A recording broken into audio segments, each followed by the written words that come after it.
If you've ever found yourself chasing a loss or spending more time and money than you can afford on gambling, then you might have a gambling problem. In a world full of temptation, it can be difficult to maintain control. And fighting addiction can be really tough for you and your loved ones. Gamban can remove temptation by blocking your devices from accessing gambling websites and apps, wherever you are in the world. Easy to install and non-intrusive, Gamban is a helpful tool for tackling gambling addiction. Gamban can help you get back on your feet and give you the time you need to enjoy the more important things in life.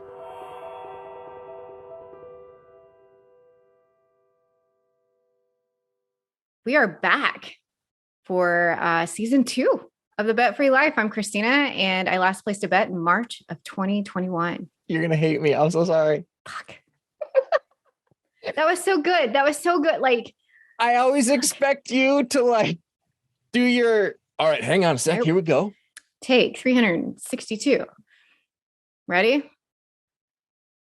Hi, everyone. I'm Christina, and this is the Bet Free Life. Welcome to season 2. Hi, Brian. Hi, Christina. No, here we go. Here we go. Did you hear my stomach growl? No. Okay, thank God. But I'm including that in the show. Warning, this show may be triggering for anybody experiencing gambling-related harm. Please watch cautiously. We speak from our experiences only. Please seek professional help for a gambling addiction.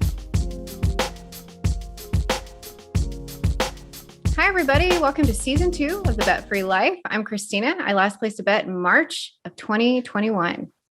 And I'm Brian, and I last placed a bet in July of 2014. However, I recently relapsed on my recovery with baseball cards. Baseball cards, Christina. I know. And when you first told me that, I was really confused on how baseball cards could be a relapse. So I know that you touched on this in your podcast. You released a podcast episode about your relapse, but can you explain it for people who maybe aren't listening to the podcast, even though they should be? So I haven't placed a bet. I haven't gambled in 8.5 years, but I got out my old baseball cards because it's so stupid now in hindsight. I was trying to minimalize my life. So I was trying to get rid of junk that I don't touch anymore or use. I had watched life minimalization documentary and got inspired to get rid of stuff. So I got out my baseball cards and got interested in them. And then I thought, why don't I get rid of these? I'll sell them.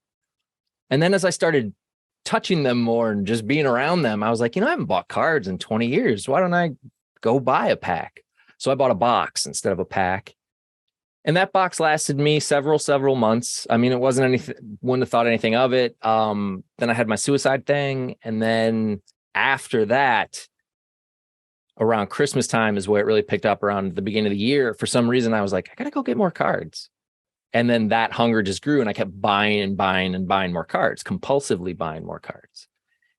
Then we get into where it gets foggy with gambling, which is they have these things called breaks.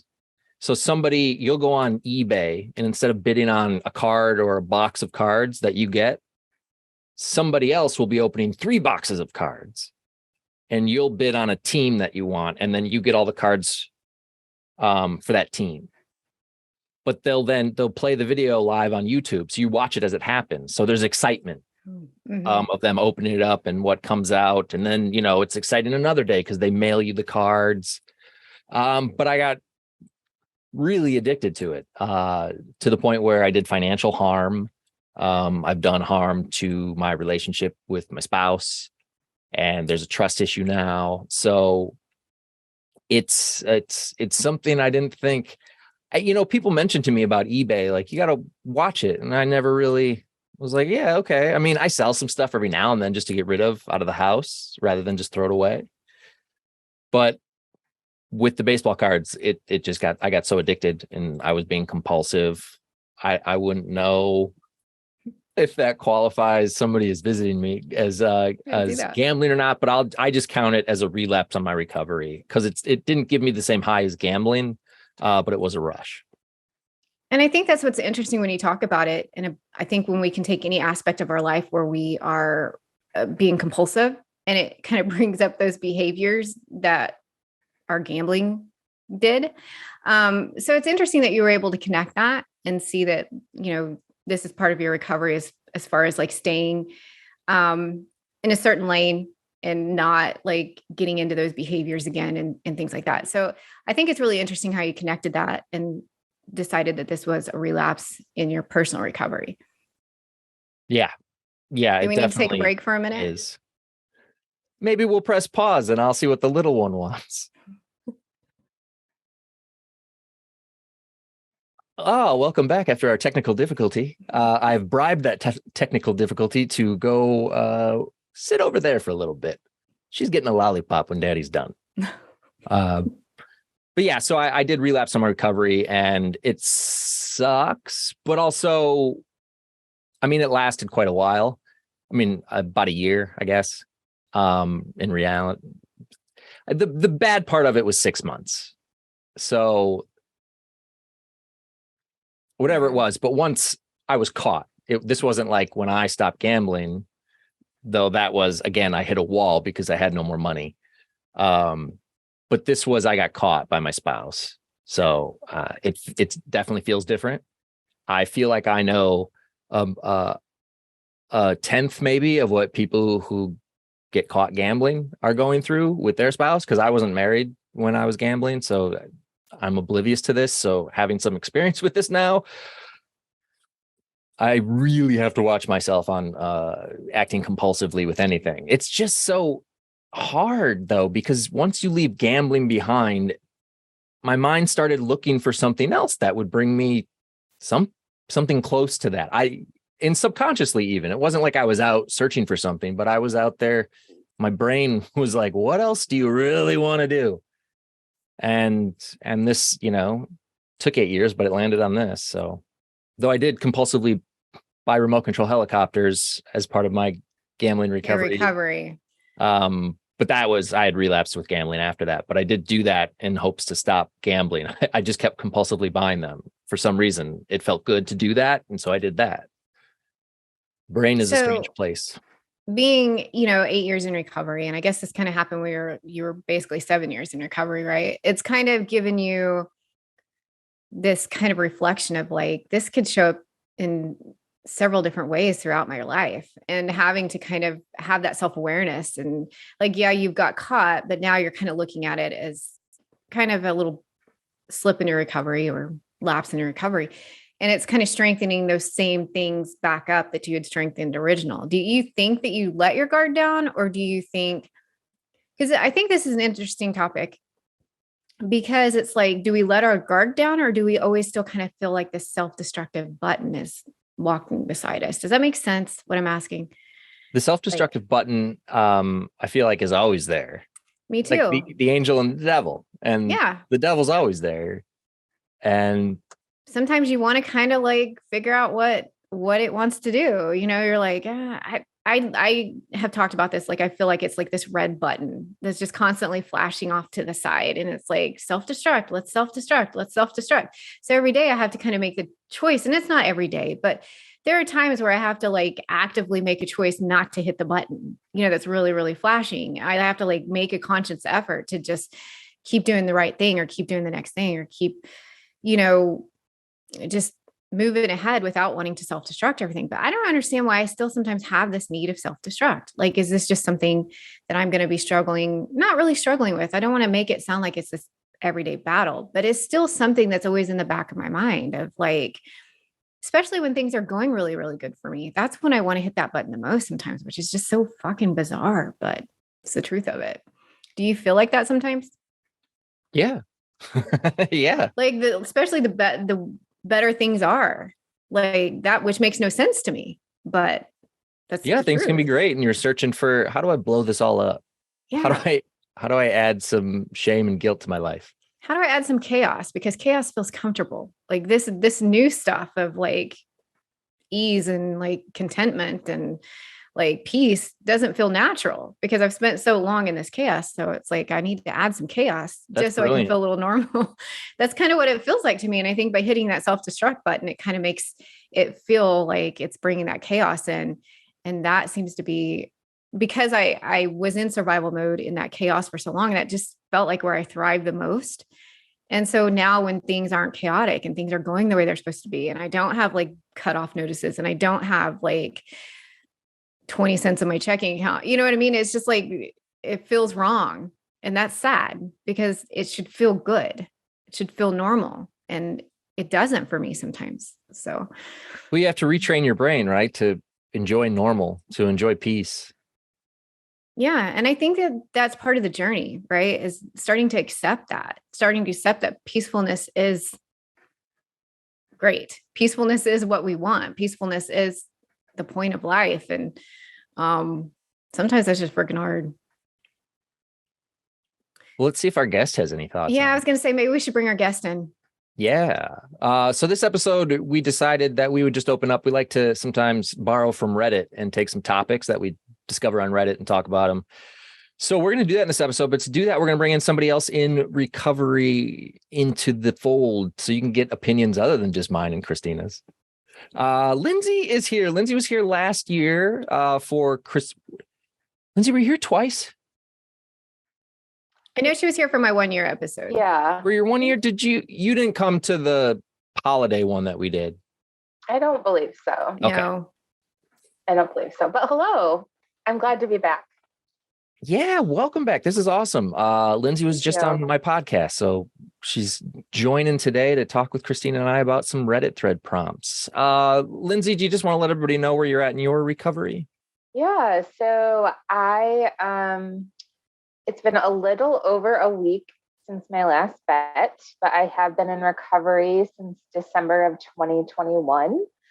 So I did have a slip up, but I'm back here committing to recovery because I found that's, where I want to be. So I'm glad to be here. Welcome back. And we're glad to have you. And you'll talk about your slip and your journey in Brian's podcast. Yes. Right. Kind of like what's been going on. Because I know grief played a big part of that. Yep. Part of that. So yes, it did. And, Brian, when you two were talking about the baseball cards and the self-destruction, I could relate to it completely. And, I actually had something similar happen to me, but I never related it to the gambling or, compulsive behavior. But have you guys ever heard of LuLaRoe? Yeah. yes. Yeah. So it was that clothing, right? Those leggings and all this clothing, it was only sold online, and, it was a total pyramid scheme in my opinion. But anyways, so they would sell it online, and all these consultants, it was all over Facebook, and like they would post about when it was going to come out next and the new batch. I was obsessed. And I had to get the new stuff, and I was paying full price. And I was just, wasting so much time just scrolling, trying to find all these deals. And, come to find out the clothing wasn't that great of quality. I don't have one piece of it left, so it just reminded me similar to the baseball cards, and I could definitely relate. And I knew it was like, I was obsessed with it, but I didn't think it was a big problem. But now when I look back, I'm like, ooh, that was a big problem. And I had to work to get away from it. Is that because now that you have been in recovery, you can look that it makes sense to you now? Like you can kind of equate gambling with that and kind of go, that's the same behaviors. Absolutely. And, I also could relate to all of the self-destruction. And, for me, I think, I do things and, am comfortable in chaos because I want to fix it. I'm a fixer. I've been fixing I've been causing chaos for so long and destruction, mostly financially, and I was always wanting to fix it. And that was like exciting to me, like it was depressing and exciting all at the same time. Like, how can I maneuver this to make it work, to stay afloat? So That's interesting. So you think that your chaos you created just so you can fix it, just to get the high of fixing it? sometimes. I can see that. I can see that in my own life. Like sometimes it's because you do get comfortable in the chaos, and sometimes like you feel like pre-recovery for me, but maybe even some during recovery, but you feel like you just can thrive in that kind of environment. So it's like you kind of create the chaos just so you can feel a little bit of something. For me, I kind of connect with that. No, I mean, that's, just that makes sense to me, after thinking about it, that maybe that has a lot to do with, some of it. So, yeah. Well, Christina, do you want to bring up your Reddit prompts that you brought? Yeah. And it kind of goes with what she was saying about the, it's called LuLaRoe. Is that what it is? Yep. LuLaRoe. Okay. I remember watching the documentary on that. I never got into it because it wasn't my style of clothing, but I had friends that were absolutely obsessed with it. Yeah. And lost thousands of dollars to it. So it was very sad what happened to all those consultants. Okay, so I'm pretty active in the gambling addiction Reddit thread. If most people aren't familiar, you can go on Reddit and they'll have like posts of different issues and things that people are running into with their gambling harm. Right? Does that sum it up pretty well? And so you were talking about, you said just shortly, Lindsay, that you didn't know if it was a real problem or not. And so I see this a lot of times in the Reddit thread is like, this one person in particular says, I don't know if my addiction is severe. So it's like, a lot of people are like, I don't know if I have a problem, but I believe it is, as I'm playing 24/7 with just breaks in between to do basic things, from a huge loss of winnings and then just never being able to be satisfied with the winnings and constantly, playing anything that they win. So what they're basically saying is, I don't know if my addiction is severe, but yet they're doing it 24/7 on their phone. This is an online gambler on their phone. And they're questioning, is this a problem? And I guess my take on that is if it's causing a problem in any aspect of your life, it's a problem. Smallest aspect to the biggest aspect, it's a problem. But what are your thoughts? Like, what makes it, a lot of people ask this, is it a problem? How do you know if it's a problem? Well, for me, I think, when your life becomes unmanageable, any part of your life, really, it doesn't have to be your whole life, it could be financially or, emotionally, physically, so many different avenues it can affect and become unmanageable when all you do is think about it. And, I was listening to something the other day and someone described it as, what is normal gambling, right? And, I look at it as someone who can walk away from it. So, if someone's sitting there putting it all back in and constantly doing it 24/7, I mean, that has to be affecting their life, and having to step away, I would assume is probably a hassle for them. My assumption would probably be they're, gambling all day. And then they're like, oh, I have to like make some food, right? Or, oh, I have to go to the bathroom. I've heard a lot of stories, and even myself, I've sat in the casino and I won't eat. I won't go to the bathroom because I don't want to get up, Same. And so, and I just keep feeding it and feeding it. So, but yeah, I agree with you. I think if you think it's a problem, it probably is a problem. Yeah. If you're questioning it, it's a problem. Yeah. Yeah. Brian? That was going to be my answer. If you're on a problem gambling Reddit thread asking if you have a problem, you have a problem. Right. Yeah. If you ask yourself any question, am I an asshole? Probably are. I love that series on Reddit. I mean, you may have to edit this out, Brian, but like there should be one that's like, am I addicted or am I an addict? And then like share their stories. And of course people don't really necessarily like that word so much, but it's a true question. Like when you're questioning if you're addicted to something, whether it's baseball cards, whether it's clothing, whether it's shoes, I don't want to talk about that, but if there are things that you're questioning, if you have a problem, because I was definitely questioning my shoe addiction as I was moving. It's one of those things where it'd be interesting to have a thread where you could post it out there and like, I have 147 shoes. Is this a problem? And somebody say, yes, you can only wear one a day, like, yeah. Do you wear the same 5 shoes and that's it? Yes. So and I'm a big believer that people like, you don't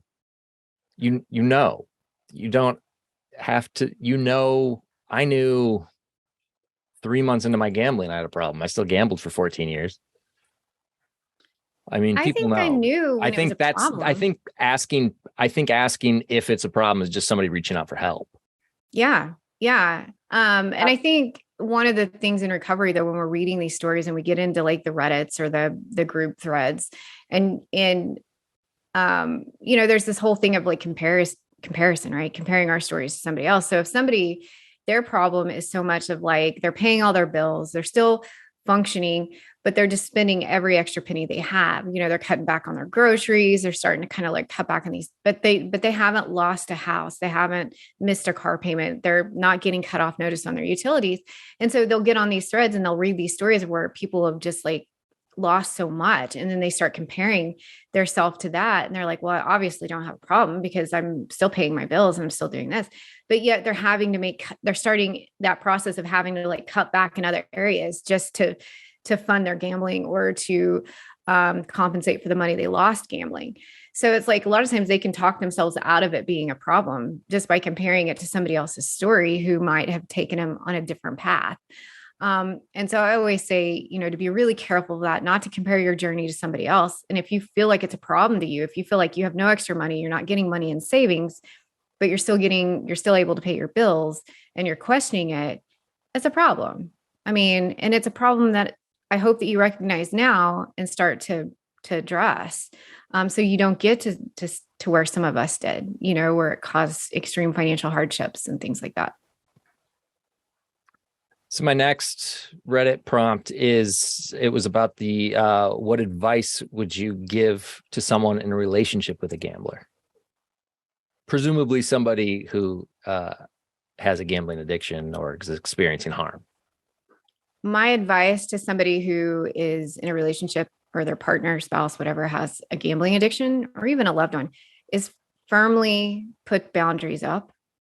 Like really, you've got to take care of yourself first. And it sounds harsh, but that's the truth of it. You've got to take care of yourself first. You've got to put boundaries in place. You've got to protect your finances and your future, and then work with your partner on how they can best address their own recovery. Like you kind of have to look at what you need to do as your recovery as an affected other.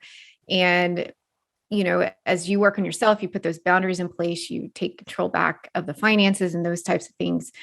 And then you can still help your partner, through their own recovery, but just, make sure their actions match what they're telling you.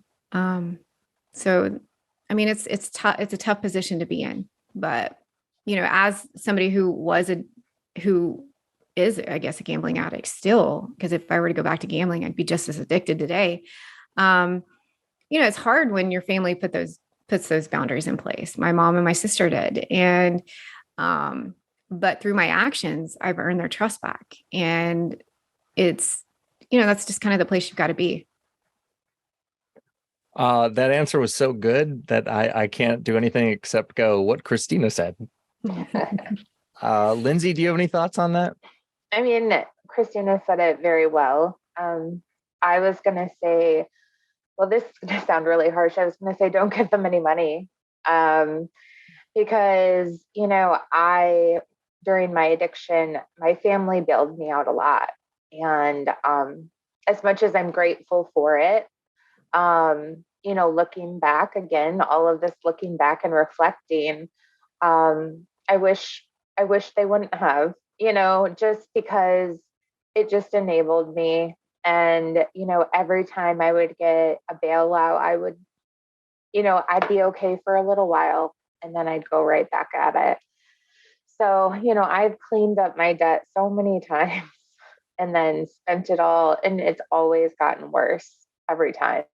So, I guess that would be my big advice, as hard as it is too, right? For the family not to help. That would be my biggest advice, is to really just support them and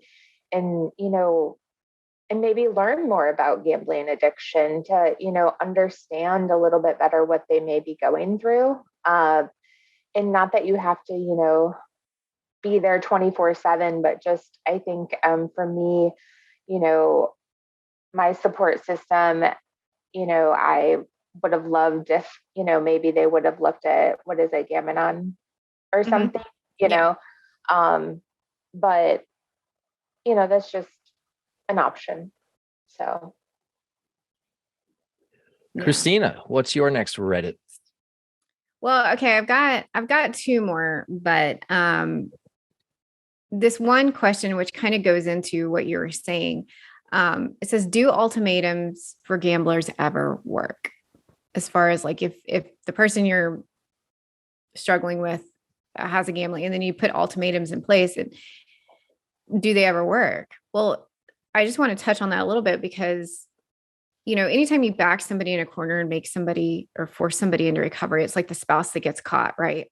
Like they don't have any other choice but to seek help at that point, right? Or they'll lose their family, lose whatever, their job, whatever they got caught in.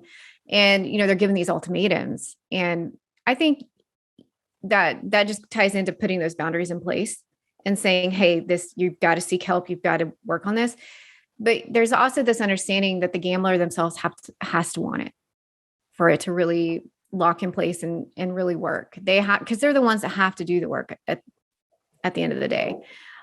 So I do see a lot of like questions like that, as long with, what do you tell somebody? So I just wanted to kind of like tap in on that. But one thing I did come across a post where a casino worker posted. Did you guys see that one?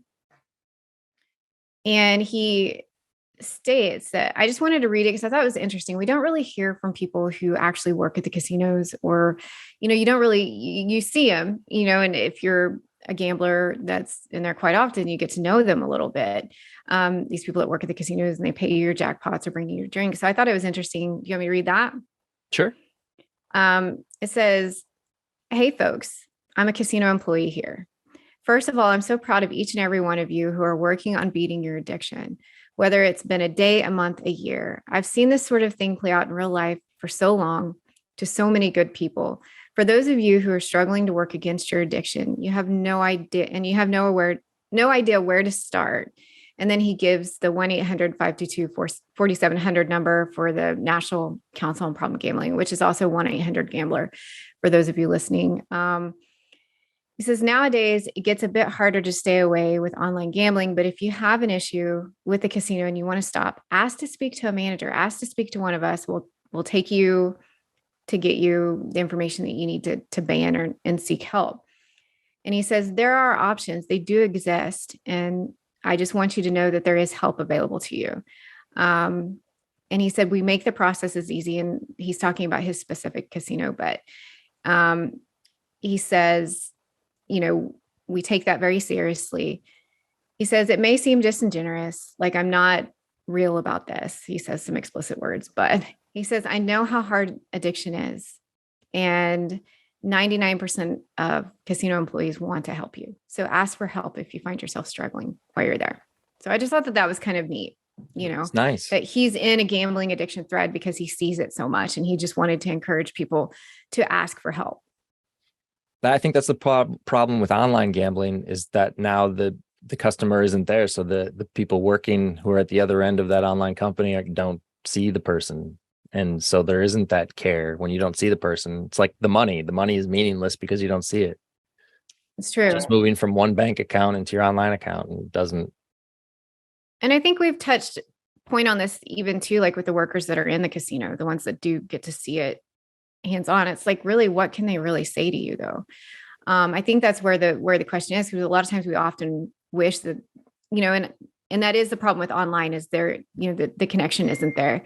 But even in like the casinos themselves, it's like, where do they draw the line? Where do they where does the responsibility fall on them? A casino worker, right? Where does the responsibility fall for them? Do they say something to somebody that they've seen playing for 18 hours straight? Do they say something to somebody who they've watched the machine go down and like won something big and watched it just continuously go down? Because in the 15 years I gambled, I only had it happen once. I had it happen once too.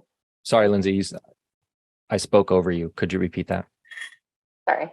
Yeah, I had it happen to me once, and he said something to me, and my reaction was kind of like, don't talk to me. just because I didn't want to be called out, right? And he was the nicest man, and he was very kind about it, but it was just like internally, I'm like, oh my God, they're noticing, Yeah. Yeah. And I think when he said it to me, he's like, now this is when I lost the most money of my life. He was like, no, you're going to take this home. Right. And I was like, yeah, of course. Like, why wouldn't I? As I did not take it all home, because he knew, like, he's seen this so many times. And that was the one and only time anybody ever said anything to me. And that was towards the end of my gambling journey there. And maybe that was kind of something that stuck with me that made me consider maybe I have a problem, but I still didn't recognize addiction. So I do had you it have happen to any other me. ones? I had it happen to me once. I was up at the cage, and it was like the third time up there getting money off my credit card. And the lady up there said, "Are you sure that you want to do this?" I'm like, I have no choice at this point. And sometimes you feel like that. You feel like you don't have a choice but to win it back, but then you just keep losing. I mean, I was negative in my bank account, and I just blown up my credit card. So it was like, where else am I going to get all this money except to continue to try to do this? Yeah. Okay. So there's a lot of advice given to people through Reddit, through those Reddit subforums. Do you have another prompt? I had one about urges, but you can go. What is like one of the things that I see in there is the cycle of chasing, right? Chasing those losses. Like we've all touched on that. Like that's something that's so I see a lot of posts a lot of times are like, how can I let what I've lost go? Like they're constantly going back to try and recoup last week's paycheck or whatever, because they need that money. Right. And some of the, like, there's a lot of good ways to do that. But one of them, I think, is accepting the loss, right? Just accepting the loss. And I say this all the time in my podcast. It's like, you got to stop the bleeding to start the healing. And that's basically it. You have to just accept the loss. You have to accept for today, everything that you've played is gone. Do you want to continue adding to that pile? Because that's all it will ever be. Like it's accepting that it's always going to be a loss. And I think there's some wise people that say any future wins or future losses, because that's the honest to God truth. So it's like accepting that you're just not going to win it back, accepting whatever your amount is, whatever the number is in your head that you think you need to win, that's going to make everything right. It's just accepting that number is gone. And the only way you're going to get ahead and put it behind you is to stop and start counting the days, or start doing things, start looking at the gain and stop looking at the losses, kind of thing. So I see that a lot in the Reddit, people asking, how do I stop chasing? That's good advice. It seems hard in the moment, especially if you're in a session of gambling, whether it's online or in a casino. If I have access to money, there was no amount of acceptable loss during that session. Now, after that was over and I stepped foot outside the casino, that's when it was, okay, I got to fix this problem. I need to get help. But in the midst of a session, no, if I had access to gambling, that money was going to try to get my money back. Right. And you're exactly right, because then I would get my money back once in a great while. And then I would just put it all right back into the machine. So they were future losses because I can't leave the casino. I can't put down the phone. You need How many someone. times did you tell yourself, if I got this amount of money, I would stop gambling altogether? How many times? Like every time. Every time. And I got that amount of money. I don't know how many times. And I never got that amount of money, but I got, well, like, I remember. Yeah. It was just, I was used to say, it was some stupid, like, rodeo rider till she bucks you. And that's what would go in my head. And I would just sit there and just play on this stupid machine over and over. And that's the saying that would go on in my head over and over and over and over.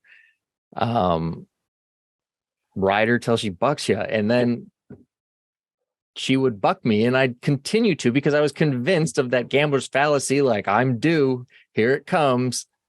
This is it. I've sat on this machine the entire time I've been here. I've put thousands into it. This is going to hit. And if it does, I'm done gambling. I will leave. Okay, maybe I'm not done. I'll leave tonight. I will take the money and go. And I couldn't even do that. I couldn't even take the money and go when I would win. Yeah. I had so many nights of like that. And I guess I never really had like the big dream of like, I wasn't that gambler that had the big dream, like my life is going to change from this, but I would have the small numbers of like, well, at least I could pay this off, or mine was really like, what do I need to get caught up? And what do I need to maybe be in a better position? So that's the number I always carried around in my head. And I would get close to that number or that number. And I'd be like, oh, well, okay, I'm at my number. Now I can go a little bit higher just to make things a little more comfortable. And that's what got me every time. It's like, it was just never going to be enough. No amount of money. It's never enough. Nope. Yeah. Yeah. I was going to just share a quick story of a personal story about that. It's, one of my most, upsetting stories to remember for myself. But I was at the casino and I had gone up to the, cage multiple times to cash advance against my bank account. So my bank account just let me take out as much money as I want and would charge me the fees, but in that state of mind, I didn't care. And so I was severely overdrafting my account and I knew it. I like to pretend like I didn't, but I knew. And I'm like, I just need to win all this money back. And, exactly what you guys were just describing, same machine. I'd been there all night. It was like 8 a.m. I won it all back, like to the T. And I was like, it was the most joyous moment, right? It was like a relief. And I'm like, oh, just a little bit more. Oh no, all gone. And that roller coaster of emotion was intense. And I've never felt so terrible from losing, because I had it in my hand. I could have just walked away and I didn't. And yeah, that, and I feel like I've been, and that was a long time ago. And I feel like I've been chasing those losses, the entire time. You just continue. Yeah. At some point you just have to accept that amount of money is lost. And that the only way that you're ever going to be able to fix that amount of money is by stopping the gambling and rebuilding your finances and learning a healthy relationship with money again. If only you could realize all of that in that split second when you're about to press the button. Right. I know. Hindsight, recovery, baby. That's what that teaches you. Yeah, it does. Well, that seems like a good place to end it. Talking about recovery. Very much so. Should we do some final thoughts? I feel like, Christina, we should do some final thoughts. Okay. You start. I'll start. My thought is that I mean this the nicest possible way, but to everybody out there still struggling to stop gambling, I hope you lose the next time you gamble, because winning only reinforces the idea that we can win again. So to all of you, I mean this in the best way possible. I hope you lose and I hope you find recovery. Yeah. And my final thoughts, I guess, would be there is help out there. So when you do lose and you're ready to, I guess, accept the fact that gambling is not the way forward, and you're ready to kind of be curious about what life looks like on the other side of it, we're here. You can listen to both Brian and my podcast. Brian's is, of course, at the same time, one in each ear. Yeah, one in each ear. We'll have both of us in your ear, like reinforcing that recovery life. So I'll start that again. Brian's is the All In Addicted Gamblers podcast, and mine is the Broke Girl Society. So there is hope. There is help waiting for you. Lindsay, any final thoughts? Yeah, this is great. Thank you both so much for having me. And I just wanted to say that if you do slip, it's okay. And just come back, stay connected. It's worth it. You don't have to start all over. Recovery works. So. And I'm just going to say, if you're looking for help and you're wondering what you want to call your state helpline, I'm going to plug my website now because I put all the helplines on there. If you go to endgamblingharm.com, there's at the top, it says helplines and resources, and every single state helpline is there. Every single state website's there, and all the resources that we refer to on here are there as well. Fantastic. And lastly, of course, Lindsay, you said it best on the podcast yesterday. Why don't you say it? Talking health. There it is. It does. It really does. Well, for the Bet Free Life, I'm Brian. That's Christina. Thanks for watching.